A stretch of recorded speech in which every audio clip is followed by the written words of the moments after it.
Появились вот грибы, посмотрите, плесень черная. Это ванная комната Алсу Шакировой. Из-за постоянной сырости стены покрыты плесенью. В квартире летают комары, завелись блохи. Все из-за подтопленного подвала, говорит женщина. В Осиново уже второй месяц протекает канализация. Когда мы в больницу легли, нам врач сказала, может, говорит, у вас дома черная плесень есть? Я говорю, да, у нас топит подвал. Слышите, как она вода течет? Вода бьет ключом и в подвале 9-го дома на Молодежной. Подвал полный.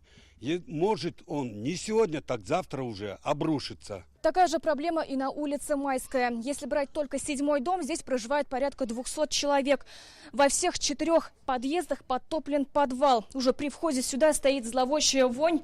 Если тихонечко прислушаться, то можно понять, что вода здесь не просто стоит, она течет не переставая. На протекающие канализационные трубы жалуется практически каждый житель Осинова. В мае началась череда прорывов. Для решения проблемы обращались в исполком села. Писали письма в другие инстанции. Мы же каждый месяц платим.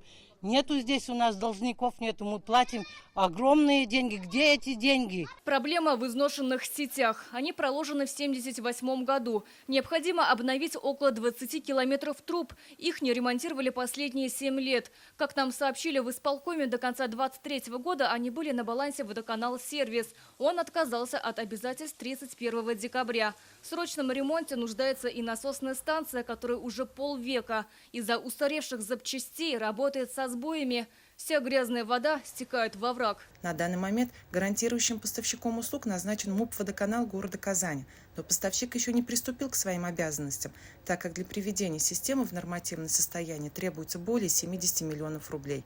На данном этапе ремонтные работы выполняются силами Осиновского сельского поселения. Ситуация находится на особом контроле. Проверку начала прокуратура. В адрес исполкома Осинова внесено представление об устранении нарушений. Решается вопрос о возбуждении уголовного дела по части 1 статьи 254 Уголовного кодекса Российской Федерации «Загрязнение земли вредными продуктами хозяйственной или иной деятельности». Фактическое устранение нарушения находится на контроле прокуратуры. Место канализационных стоков изучили инспекторы Минэкологии и Росприроднадзора. Они изъяли пробы воздуха и почвы, выявили превышение допустимой концентрации сероводорода. Ущерб окружающей среде составил более 750 тысяч рублей.